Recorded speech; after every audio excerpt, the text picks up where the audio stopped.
नमस्कार दोस्तों, मेरे चैनल में एक बार फिर से आप लोगों का स्वागत है। दोस्तों, मैंने जो शेरशाह सूर पर ये सीरीज़ शुरू की थी, उसी में आगे बढ़ते हुए आज मैं बताऊंगा आप लोगों को शेरशाह की न्याय व्यवस्था के बारे में।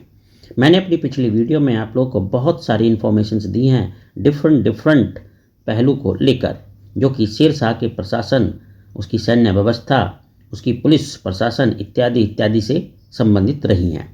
तो चलिए इसी सीरीज़ को मैं जारी रखता हूं और बताता हूं कि शेरशाह की न्याय व्यवस्था कैसी थी।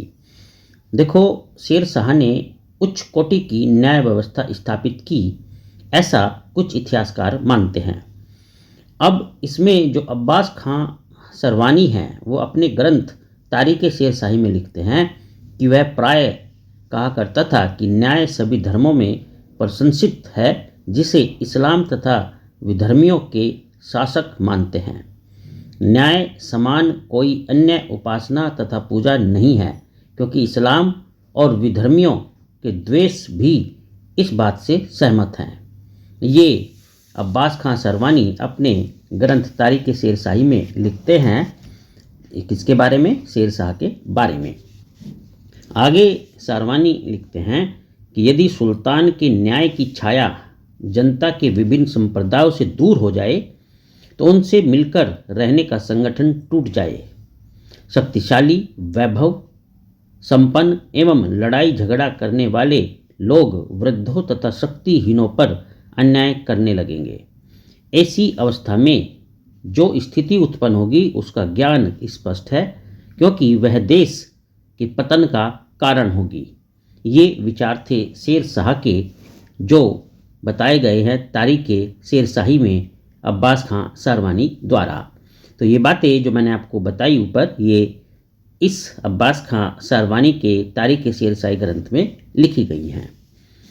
यही कारण था कि शेरशाह ने न्याय व्यवस्था की ओर विशेष ध्यान दिया, यानी उसका जो ध्यान था न्याय व्यवस्था में वो काफ़ी ज़्यादा था। वह न्याय की याचना करने वालों से कभी खिन्न नहीं होता था, अर्थात कभी उनसे परेशान नहीं होता था जो न्याय की याचना किया करते थे। वह अपराध का पूरा पता लगाता तथा अपराधी को कभी प्रोत्साहन नहीं दिया करता था, ऐसी उसकी सोच थी।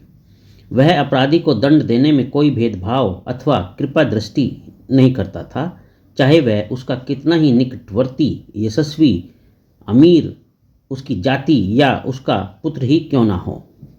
शेरशाह का समकालीन इतिहासकार हसन अली खां अपनी प्रसिद्ध पुस्तक तवारीख़े दौलते शेरशाही में लिखते हैं कि एक बार मोहतसिब के विरुद्ध उसे शिकायत मिली तो उसने मोहतसिब को अपने समक्ष बुलवाया। जब इस विषय की सत्यता सिद्ध हो गई तो उसने मोहतसिब का वध किए जाने का आदेश दे दिया और कहा कि शेख शादी ने कहा है कि विश्व में अत्याचार की जड़ बहुत थोड़ी है। यदि हम थोड़ा अन्याय भी सहन कर लेते हैं और छोटी छोटी घटनाओं की ओर से अपनी दृष्टि फेर लेते हैं तो वह अधिकाधिक बढ़ जाएगी। ये जो बातें हैं जो मैंने अभी बताई आपको, ये इस तवारीख़े दौलते शेरशाही में लिखी गई है। इसके जो इतिहासकार रहे हसन अली खां के द्वारा। तो ये सारी बातें इस ग्रंथ में मिलती हैं। अब आगे की जो मैं बातें आपको बता रहा हूँ वो भी आप ध्यान से सुनना। इस प्रकार से जो शेरशाह था उसका जो न्याय था वो काफ़ी सटीक, काफ़ी दृढ़ और काफ़ी जो है अनफेयर हुआ करता था। वह न्याय तथा अपराधियों को दंड देने में कभी विलंब नहीं करता था, यानी किसी भी इस टाइप के जो एक्टिविटीज़ होती थी, जो हरकतें होती थी अपराधियों से संबंधित, वो उनको लटकाए नहीं रखता था और यथोचित जो है और उचित समय पर उसका न्याय करता था। इस उद्देश्य से उसने साम्राज्य के विभिन्न भागों में न्यायालय स्थापित किए थे। फौजदारी मुकदमों की सुनवाई प्रधान सिकदार, जिसे सिकदारान भी कहते हैं, के न्यायालय में होती थी। अब जो बात आती है माल से संबंधित मुकदमों का निर्णय प्रधान मुंसिफ, जिसे मुंसिफान कहा जाता था, उसके द्वारा किया जाता था। इसके अतिरिक्त न्याय व्यवस्था में काजी और मीर अदल नामक अधिकारियों का भी उल्लेख मिलता है। तो ये जो न्याय व्यवस्था थी शेरशाह की, ये मैंने आप लोगों को बताई और उम्मीद करता हूँ कि आपको काफ़ी जानकारियाँ इससे मिली होंगी। कमेंट करके मुझे ज़रूर बताना कि आपको कैसा लगा। चलिए मैं यहीं अलविदा लेता हूँ और अपनी अगली वीडियो में शेरशाह के लोक कल्याणकारी कार्यों के बारे में पूरी जानकारी आपको दूंगा।